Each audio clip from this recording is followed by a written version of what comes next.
Hi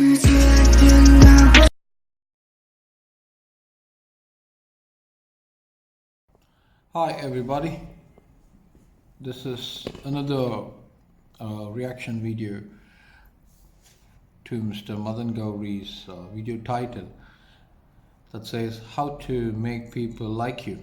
It's something like that.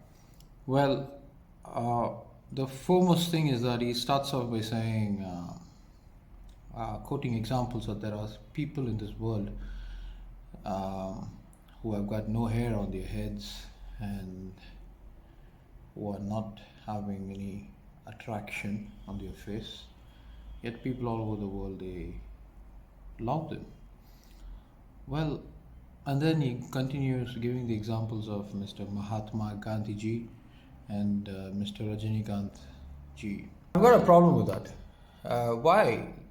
Because no matter, irrespective of the looks, Mr. Mahatma Gandhi was the forerunner in achieving India's independence. So, no matter today, tomorrow, or 100 years from now, Mahatma Gandhi ji will still be loved and admired and treasured by all Indians. And not only that, Mahatma Gandhi ji is loved all over the world for his non-violence movement. So much so, to talk about Mahatma Gandhi as an example that the person may not have hair on their head or may not possess great looks, but people still love them. The question to be asked to Mr. Madan Gowri is that, is he aware how Mr. Mahatma Gandhi looked during his times when he was doing barrister at law? So, if you were to look at the personality wise, Mahatma Gandhi ji possessed a dynamic personality. Imagine a person standing up against the British Empire, the empire which brought France and all the European powers under its realms. And one man standing against the British Empire, defying all odds, defying all challenges, defying all obstacles in his way to fight for India's independence. And of course, he formed an alliance with like-minded people to work with him, and the rest was history. If not for Mr. Mahatma Gandhi ji, Mr. Madan Gowri should be reminded that he would be picking cotton in some reservation. Mahatma Gandhi is solely responsible with his team to shine a new ray of hope to India and to bring respectability to all Indians. And to just quote him as an example that people with no hair and no facial attraction are still loved. What is this? Do you really love a person for their facial features and forget their contributions for what they have been and what they have stood for and their very essence? And so much so, the world allows Mr. Mahatma Gandhi because of his non-violence principle that he adopted to challenge the British Empire. So that's the greatest illustration that we have to learn. And of course, he cites Mr. Rajinikanth. It's so much appalls me, shocks me, stuns me whenever Mr. Madan Gowri is putting his foot in his mouth and bad mouthing actors and politicians, specifically people of repute. Is he aware he should go back and see Mr. Rajinikanth's past movies when he was in his prime. Unimaginable. His personality is still bringing people to him. And to call out that though he doesn't have hair, his facial attraction is no more, yet people love him. What is this? Rajinikanth is loved and adored and admired, not for his personality now, but because of the charisma and the cameo that he has left and the saga that he is continually creating. This gentleman is so humble and so filled with humility that we have to learn loads of lessons. Coming out from being a bus conductor to rise to stardom is not really easy. So he is still the inspiration for millions and millions of people, not only from India, but all over the world, to strive that if you can put in the work, life will reward you. To just to start the video bad mouthing him,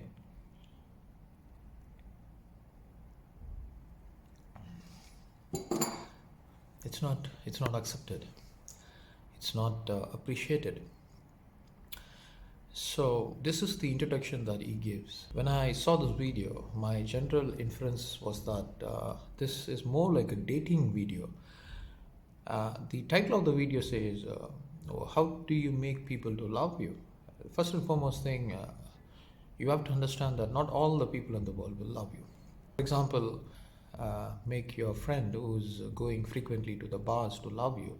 You have to join him and frequent the bars. So in other words, you have to start drinking. You want to make someone who's smoking to love you, you got to start smoking with him. So the most important point that you have to know here is whom are you trying to attract. So based on that, you need to suitably mold yourself. Now, since this is the reaction video, the first point is that he mentions dressing will make you attracted towards people. Well, if you are a preacher, imagine you are a preacher preaching in a church and you're wearing suits every day, and people in your congregation are people who are working, or in other words, their life is very challenging and they are coming to your church.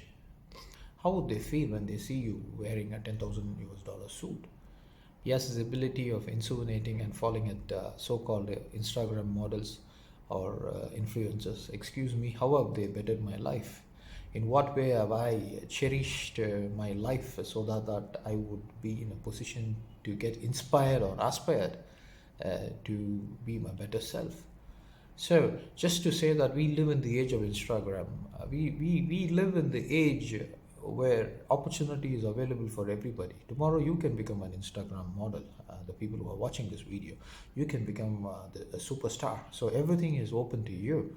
The most important thing that you need to do is put in the work. So coming back to the point of dressing.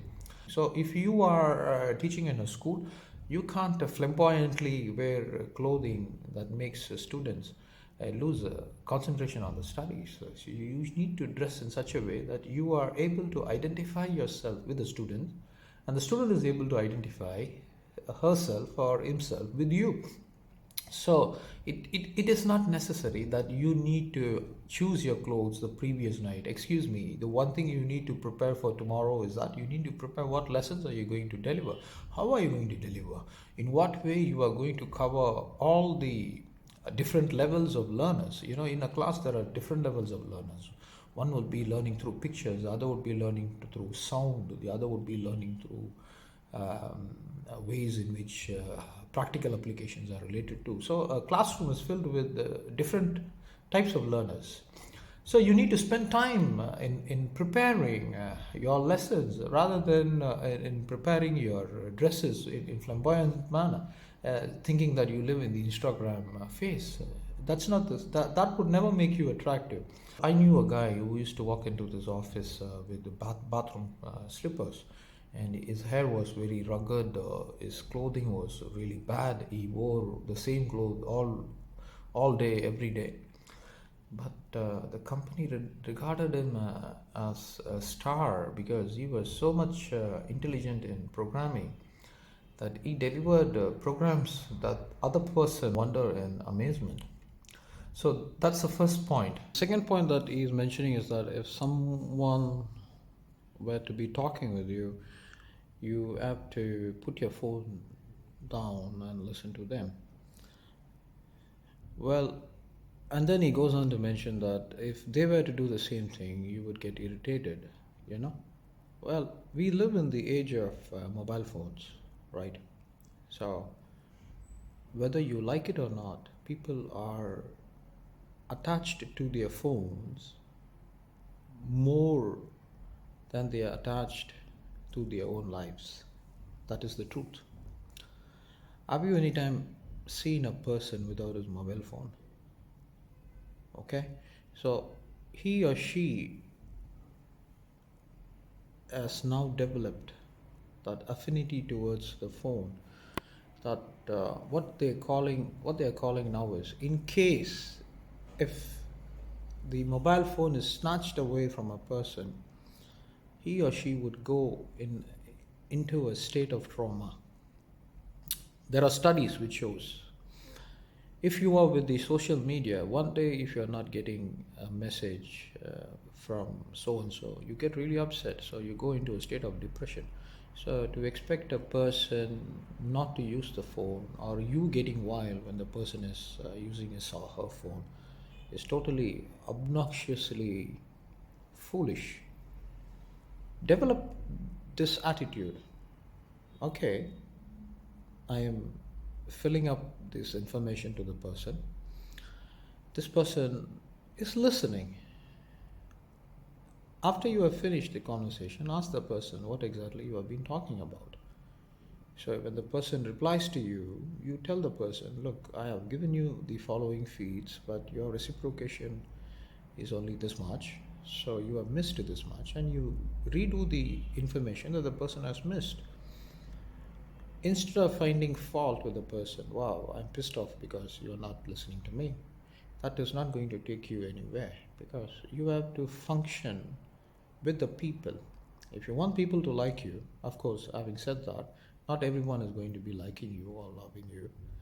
Know your group, know your tribe. With whom are you going to be associating yourself? If you are in the school and students are using mobile phones, you tell them, go and explain to them, look, if you are going to be using a mobile phone, you will be losing those important knowledge points that I'm speaking to you. When you miss a knowledge point, this was going to be affecting your grades. When it affects your grades, you're not going to be getting the best scores that is required to get into a very good, popular, prestigious universities. So you're done. Try to explain to them instead of getting angry, getting wild, and getting upset. Wow, you're expecting people to listen to you with the phones switched off. What is this? We are not living in Stone Age. Everybody knows that we can multitask. So develop that attitude. Don't expect anyone to pay complete attention to you. Mr. Madan Gowri is confusing dating relationship with people liking you. Look, there's a lot of difference between people liking you, loving you, and going on a date. Okay? Every field that I've just mentioned are totally different. But what Mr. Madan Gowri does here in point number 2, he misses the exact central point to make people to like you. If you were to get wild when people are using their phones, or even the slightest remorse that you are going to be showing to them, it would drive them away from you. If you're talking to a boss and the boss is using the phone, and even if the slightest measure that you are expressing your anguish through your body language, he will find it out or she will find it out, and that's it. You're finished. So much so for point number 2. Okay, the next point Mr. Madan Gowri is mentioning is owning your mistakes and then asking sorry. See, actually, these two things are totally different. Why they are different, I'll explain to you. We are living in an age where mistakes are considered a costly offense. So, if you were to make a mistake, you have to understand that not always your mistakes will be forgiven. Say, for example, you're working with an organization and you're processing an applicant's visa, right? So the general way is, if you are with a company, the company will first conduct the interview for this particular person, a candidate, which the company thinks is of vital use to its operations. So if you are the person who is responsible in your organization to apply for this person's work permit or visa, it is imperative that you ensure that you spell his name rightly, spell his passport, in other words, mention his passport number properly. Of course, the issue, date of issue, and the date of expiry. So these are all critical informations that you have to enter before you submit it to the Bureau of Foreign Affairs. For that matter, this is the usual process in any country. Now, if you were to misspell his name and send in the application, the approval letter will come on the misspelled name. Of course, spelling, but the context that I'm telling you is totally different, right? If you were to misspell your friend's name, you can always ask sorry, but you have misspelled the name of a potential candidate who's supposed to be coming to your organization, contributing towards the development of your organization. Apparently now, as the visa issued on a name which doesn't belong to him, that means he cannot travel at the appropriate date that the company wants him to travel, and he wouldn't be able to join duty with the organization. So that would result in a severe loss to the company because he's considered to be the potential candidate who can handle the job. So now what have you done? You have misspelled this person's name, which in reality is not a huge problem. Of course, we are talking in the reality sense. But with the current given context, you have done a Herculean mistake. Will the company forgive you? I don't know. Because the company feels that this gentleman who is supposed to be coming to the organization is now delayed. That would mean the company can either encounter a severe loss, irreparable loss, which the company cannot take it on, because even sometimes even a small thing, a small slip, can cause a huge loss. That's the reason they say, for the want of a nail, the shoe was lost. For want of a shoe, the horse was lost. For want of a horse, the rider was lost. For want of a rider, the battle was lost. Okay, so it's only the small mistakes that augments and destroys the life of the individual.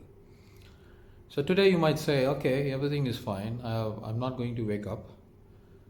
I'm going to miss the shuttle bus, which is supposed to be starting at 7:30. And I can always catch the 7:45 bus. Apparently, you land up at the examination center 15 minutes late, but according to examining authorities, they can only allow 3 minutes or 4 minutes or 5 minutes. So what happens? You lose the examination. Because of that, you lose the semester. Because of that, you can't move on to the next semester. So what does the university say? The university says you got to come back again to this semester to repeat the subject. So that means you have wasted one more year. Wasting 1 year is death sentence. You're done. So mistakes are context dependent. Remember that. So life is very, very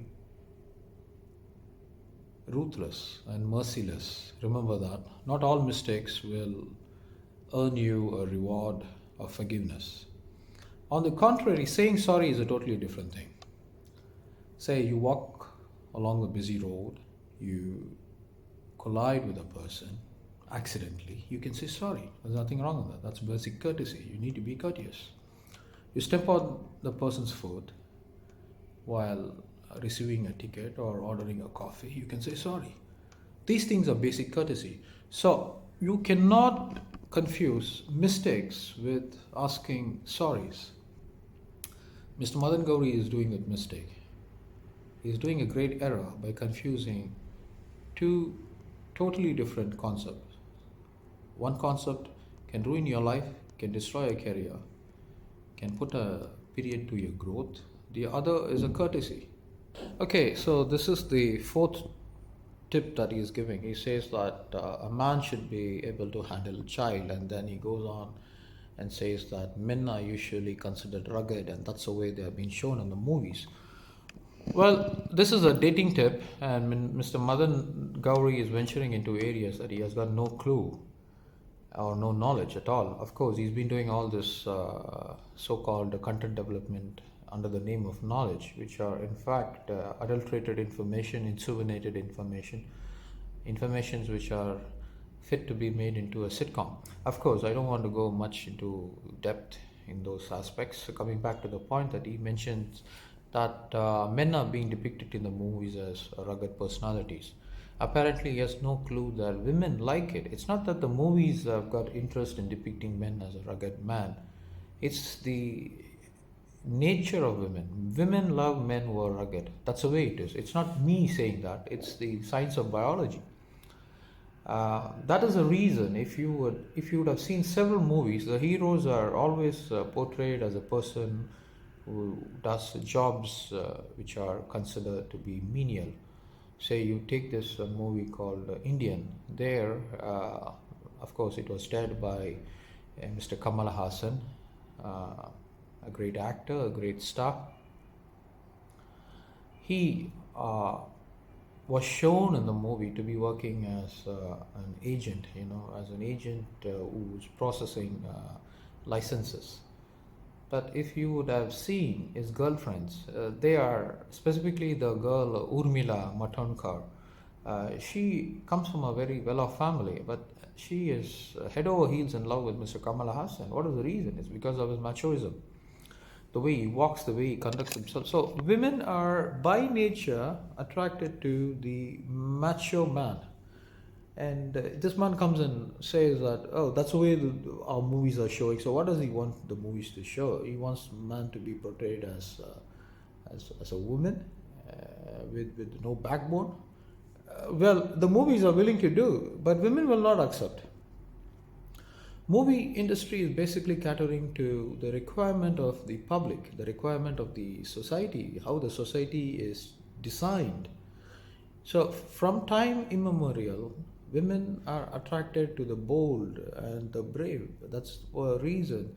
If you'd have seen the Tamil culture, it was the man would only offer his daughter in marriage if he could tame the raging bull. I'm not saying it's in the Tamil culture. This man Madan Gowri has to go and read some Tamil culture. I do not know if he is aware of that. And then he has to lift a huge boulder. It's a sign of strength. So why does the bride's father insist on this? Because he wants to know if the man who is able to do this, definitely his testosterone will be high. High testosterone means a high fertility index. A high fertility index means strong issues. So the child that comes out will be very strong. The seed is strong, so the child who is coming out is very stronger. And that's the reason. If you would have seen the parents of people, specifically people who are very strong, their parents would equally be strong. He says the man has to learn how to move the child because the child has no practical senses. He mentions it. Excuse me. The child clearly has all the practical senses that you and I or everybody in the world have. In fact, much more greater than that. It is recorded, it is scientifically proved. Until the age of 3, a child has creativity to the level of a genius. I'm not saying, research is saying, you can go and check it out.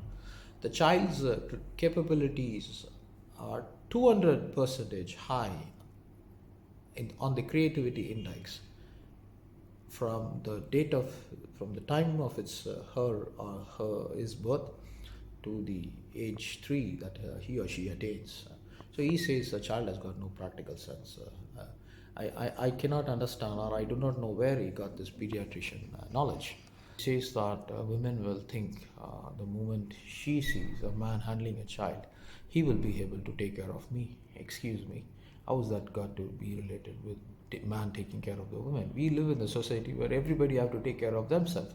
No one can take care of nobody, right? The economic situation is so much grim that the man has to work, the women have to work to support the family. Okay, then he talks about the behavior of narcissism, right? The narcissist attitude of taking selfies. My question is, what is wrong on taking selfies? You cannot categorize a person just because he or she is taking selfie.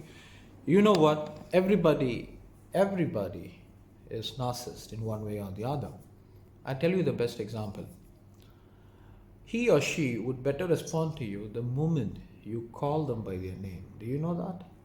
The moment you call them by their name, they would be so much elated, excited, and happy to respond to you. So that is actually considered a narcissistic behavior. Of course, different cultures and different traditions have got different reactive abilities or reactive indexes. So this may not be applicable to everybody. Uh, Say, for example, in the movie called Hero, there was a movie by this title in Hindi. There, the girl's father gets wild because the hero addresses or calls this guy by his name. Immediately says, "How dare you call me by my name? Who gave you these guts?" So, the attitude of calling people narcissist, it's there within the blood. It runs in everybody's blood. Everybody is narcissist. I'm not saying that's the way the physical, the social, the the research of human beings, the anthropology research has pursued humans. You can try it. You can try it for yourself. So it is nothing wrong with being a narcissist.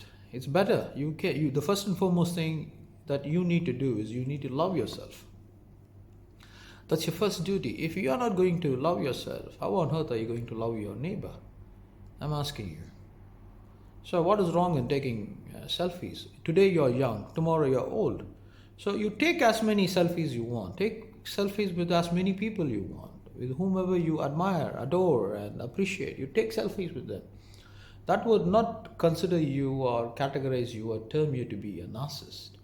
That would only consider you to be a person who is willing to record his or her life moments. That's the reason why Facebook became popular, because it gave people the opportunity to record moments. Of course, I'm not sure what is the exact predicament or the status of Facebook, because we got so many social medias now, and many of the social medias which are now existing I was told they provide better interactive features. So coming back to that point which Mr. Madan Gowri mentioned, that you should not be selfie oriented and selfie has swallowed everybody. Nothing of that sort. The greater the photos that you take, the greater the moments you have got in mind. 10 years or you have recorded. So 10 years down the lane, when you look back on the pictures that you have taken, it's a beautiful memory. You have now accumulated 10 years worth of memory, 10 years worth of moments, which others have just skipped by. They've lost the opportunity, but you have capitalized on it. So take as many as selfies. Take as many as selfies with whomever possible. Record those moments and cherish those moments. So 10 years or 20 years down the line, it is often said that your life, when you become very old, would become pleasurable when you look back at those moments. I do not know where you found this concept that women will find men who are bigger than them to be more attractive. This is also a dating line. Of course, I'm sure that this gentleman, Mr. Madan Gowri, has no experience in all this concepts of dating that he is talking about. So coming back to the point that what he claims, that he read somewhere that women would find men who are bigger than them to be attractive. It's incorrect. If that be the case, I've known women going with men who are feeble, who are weak, who are not bigger than them, who are not stronger than them. But women love them, women treasure them, women adore them and admire them, and they start families with them. It is imperative to understand that women are not creatures of looks, just like men are. Okay, you see a beautiful girl, you immediately start to think that she is beautiful, and then you start to live your life with her. That's the way men do. But women are not attractive. Women are not attracted to that concept that men are attracted to. So for women, the most important aspect that she would see in a man is success. Men are a symbol of success. You have to understand that concept. So just because a man is weak or dark or black or has got hair or he's got no hair, that's immaterial. I'll tell you an incident that happened with George Bernard Shaw. George Bernard Shaw was a great author, was a great philosopher, was a great writer. He has written several books, and he is considered to be the one of the epitomes of English literature novels. The story is that it goes that on one particular day, Mr. Bernard Shaw was recognized for his contribution towards English language, and he was accredited with adorations and accolades and great prizes. And on that penultimate day, on that particular day, there was a huge party, and all the beautiful women were invited along with Mr. George Bernard Shaw. So during the course of the party, they were all enjoying themselves, and one beautiful girl, who was considered to be the most beautiful girl in the party, walks up to Mr. Bernard Shaw, who had a lot of gray hair. In fact, his beard was completely white or gray, and he was balding. His features were very, very meek. He was feeble. Yet this girl walks up to him and tells him, "Mr. Bernard Shaw, I have a proposal for you. How would it be if we both get married to the child that will be born will have my beauty and your brains?" Immediately Bernard Shaw said, "My young lady, what would happen if the child had my looks and your brains?" Anyway, this is in the light of the conversation. It only goes to say that women are not attracted towards men's looks. That's incorrect. Okay, having good abs will definitely give you a plus. Having good muscles will definitely give you a plus. But the most important thing is women look at your success, how successful you are. It doesn't matter whether you're 40 or 50 or 60 or 90. Why exactly Mr. Warren Buffett receives thousands and thousands of letters proposing for marriage? I'm not saying, sources are saying. See, the next thing is that he talks about the Clooney effect, the George Clooney, and he says that George Clooney becomes more handsome as he progresses in age. Well, when you are talking so much big about George Clooney, I've got nothing against Mr. Clooney, he's a great guy. Why are you bad mouthing Mr. Rajinikanth always, saying that he wears this, he wears that, and though he has no good looks, and then you are saying that these people have got emotional stability? Excuse me, you have got the entire picture wrong. Well, with regard to Mr. Clooney, it's not the question of emotional stability. Of course, as you grow up in age, men become more emotionally stable, but that doesn't make them attractive. What makes a man attractive is the story that he has got to say. Mr. Clooney is already a millionaire, he's already a multimillionaire, so naturally he's getting all the boosts that he needs in life. So irrespective of the person, whether he's old or older, women wanted to know the story. Well, in number 8, he again mentions about Mr. Rajinikanth, and he says you need to have the attitude of accepting who you are for what you are. And then he says hair fall is a huge problem, and he uses this phrase in the Tamil language, "Number Rajinikanthave irukutome," something like that. I can't get it. He says that Rajinikanth has got no hair on his head, and then still he goes out in the public wearing a jibba. Well, you have to understand, Mr. Rajinikanth lost his hair is not because of his age and things like that. He lost his hair because in most of the movies he has to wear artificial hair because they are acting, right? They need to wear wigs at certain cases. Now, whenever you wear wigs, definitely you will encounter hair loss. So to quote Mr. Rajinikanth's example is not really appropriate.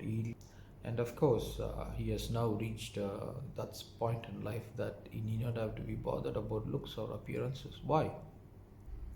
He has all the popularity, all the fame, both state-wise, nation-wise, and international-wise. So there is no need for him to pay much attention. Always you have to understand this in your life. Only when you are starting and consolidating your life, you need to achieve perfection. But once you have reached that level of success, everything becomes autopilot.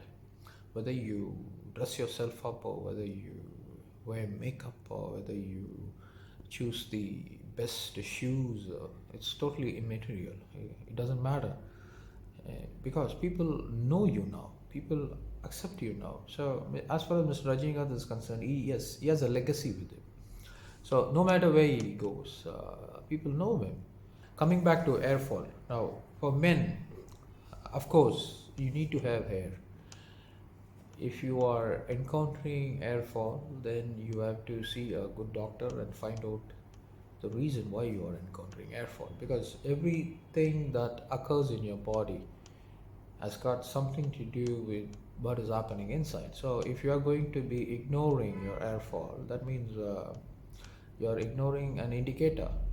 So just to say that, wow, every man are encountering this and there's nothing wrong in that, he is justifying an issue, a disorder that is slowly coming up in your body, and that would engulf you and swallow you up. So it's an indicator. If your hair is falling, find out why is it falling, what is the reason it's falling, and take measures.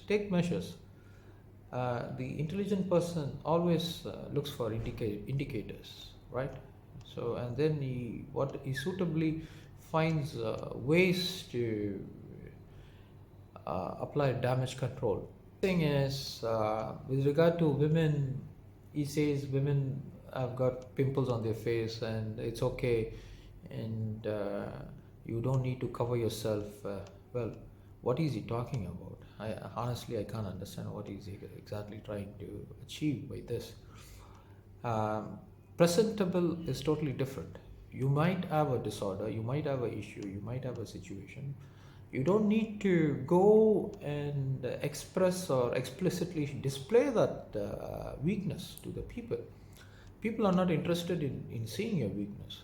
If you're going to be showing your weakness to them, you're only mocking your own self.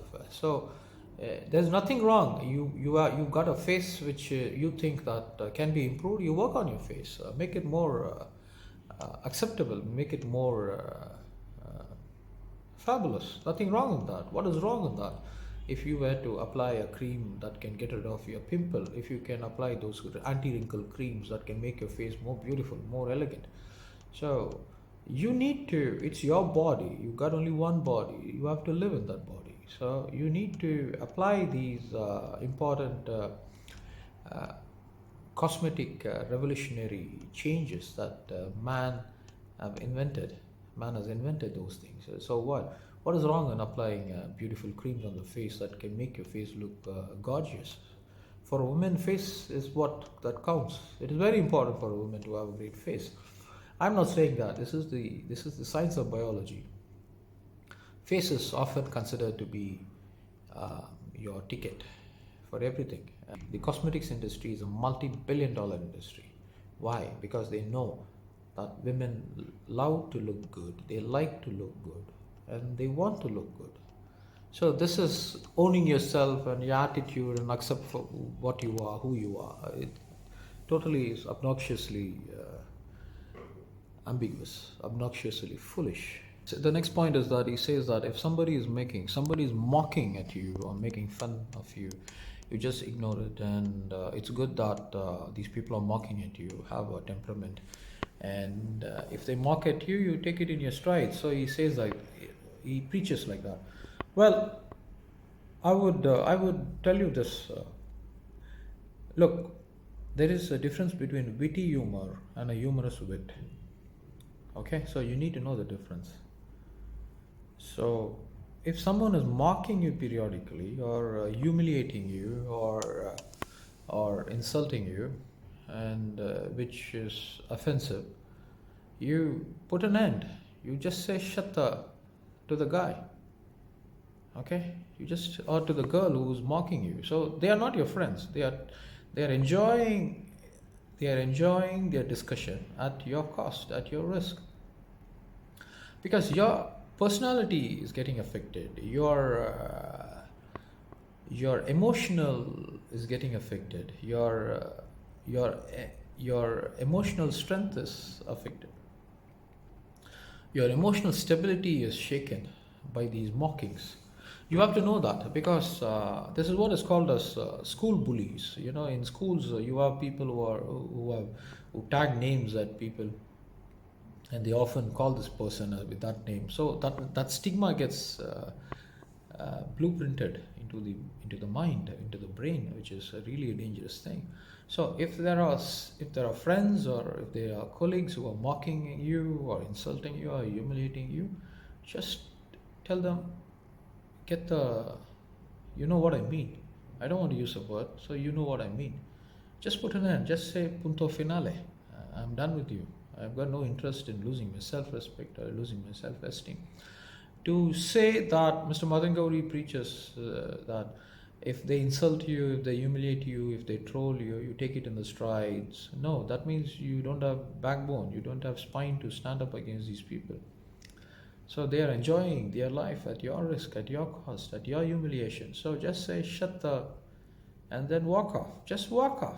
Okay, coming back to the final point, the last point, he talks about three segments of people: people who don't plan, and people who are planning, and people who do over planning. Well, of course, he says that over planning is dangerous, and that is not warranted. Well, I'm not here to talk about the first two categories of people: people who are planning, people who do not plan. That's a different topic altogether. So that's a huge video. But I wish to mention the point about people who Mr. Madan Gowri calls over planners. Well, you have to understand, over planners are people who are seeing the future 5 years from now, 3 years from now, 2 years from now, or even 10 years from now. So they are powerful people, because it says that a professional chess player can visualize 10 moves from the point of the first move. And then you got experts, and then you got grandmasters, and so on. So if you want to be a success in your life, the third type of people who Mr. Madan Gowri says, oh, they are over planners, he doesn't approve of that. It's total bullshit. Over planners are people in the category of professional chess players, or they can also be called as experts. So nothing wrong in over planning. You are on the right track. Plan your work. Over planning means you are something different from the normal. So you are out of the box. Next, towards the end, he talks about goal, purpose. What is totally appalling to me is that Mr. Madan Gowri mentions about an example of a guy issuing menstrual pads to women, and then he mentions the name of this person, which he says is doing a great job, and then movies are being taken on this particular person. Of course, the name of the person whom he mentions is Mr. Arunachalam, and then the movie is I think it's Padman or something like that, and he says this movie has got Oscar awards because they were giving menstrual pads to women in rural areas. You have to understand what exactly is happening with recent research. Asking Mr. Arunachalam why exactly was he doing this, he was suggesting that he's doing this because of improving the mobility for women during those times of menstruation periods. Research says during those times of menstruation, if women are subjecting themselves to even slightest trauma, that is moving from point A to point B, they are creating irreparable trauma both to their physiology as well as to their psychology. During the time of menstruation, take care. Using menstrual pads are now found to be cancerous. Now, the claim is the material, even the cotton that comes from the tree, has got special proteins that can change the DNA. That's research. I'm not saying out of my head.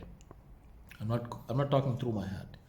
So, so these are the things you need to know.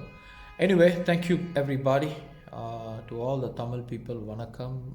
To all the world Tamil people, vanakkam and my best wishes.